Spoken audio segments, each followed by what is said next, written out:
ঝটপট মুখরোচক কিছু খেতে চাইলে আজকের এই রেসিপিটি আপনার জন্য। গার্লিক লেমন নুডলস, এটা কিন্তু একদম ঝাল ঝাল, খেতেও ভীষণ মজার হয়। ভিডিওটি যদি শুরু করে থাকেন তাহলে একটি লাইক কমেন্ট ও শেয়ার করতে পারেন। তৈরি করার জন্য আমি এখানে এই রকম কোরিয়ান 2 প্যাকেট নুডলস নিয়েছি। আপনারা চাইলে ম্যাগি নুডলস বা যে কোনো নুডলস নিতে পারেন। নিয়েছি 5-6 কোয়া রসুন, কয়েকটি কাঁচামরিচ আর একটি লেবু। লেবুটাকে চিপে রসটা বের করে নিয়েছি। এদিকে চুলায় পানি বসিয়েছিলাম, পানিটা ভালোভাবে ফুটে উঠেছে। এবার নুডলসগুলো দিয়ে দিচ্ছি। আমি আজকে 2 প্যাকেট নুডলস দিয়ে রান্না করছি, আপনারা চাইলে আপনাদের পরিমাপ অনুযায়ী রান্না করে নিতে পারেন। এবার ভালোভাবে সিদ্ধ করে নিচ্ছি।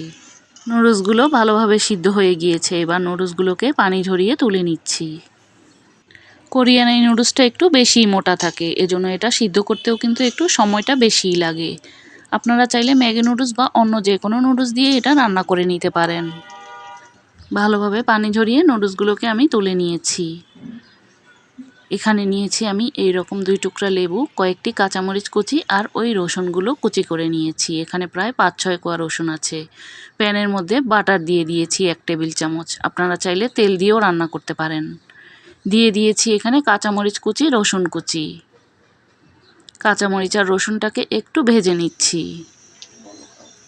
একটু হালকা লালচে কালার করে ভেজে নিয়েছি। একটি সসেসকে আমি এরকম গোল গোল কুচি করে কেটে নিয়েছি। এবার সসেসটাকেও ভেজে নিচ্ছি। সসেস ভেজে নেওয়া হয়ে গেলে দিয়ে দিচ্ছি সামান্য পরিমাণে একটু হলুদের গুঁড়া আর আধা চামচ লাল মরিচের গুঁড়া। ঝালটা কিন্তু যার যার পছন্দ অনুযায়ী নেবেন। এই নুডলসটা কিন্তু একটু ঝাল ঝাল খেতেই ভীষণ ভালো লাগে। নিয়েছি লেমন গ্রাস। লেমন গ্রাসটাকে আমি এরকম কুচি কুচি করে নিয়েছি, হাতের কাছে না থাকলে বাদ দিতে পারেন।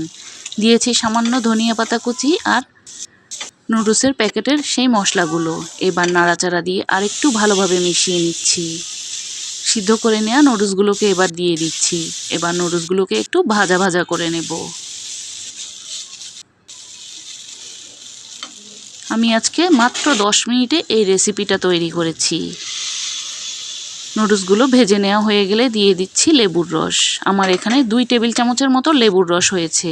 আর দিয়ে দিলাম সামান্য একটু লবণ। যেহেতু লেবুর রস দিয়েছি এজন্য লবণটা দিলাম। এবার নাড়াচাড়া দিয়ে খুব ভালোভাবে মিশিয়ে নিচ্ছি।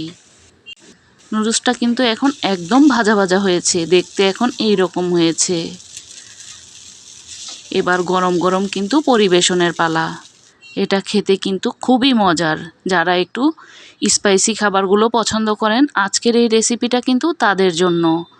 আমি আজকে ডিম আর লেবু দিয়ে পরিবেশন করেছি। আপনারা চাইলে যে কোনোভাবে সাজিয়েই পরিবেশনটা করে নিতে পারেন। আজকের মতো এখানেই বিদায় নিচ্ছি। আবারও দেখা হবে নতুন কোনো রেসিপি নিয়ে।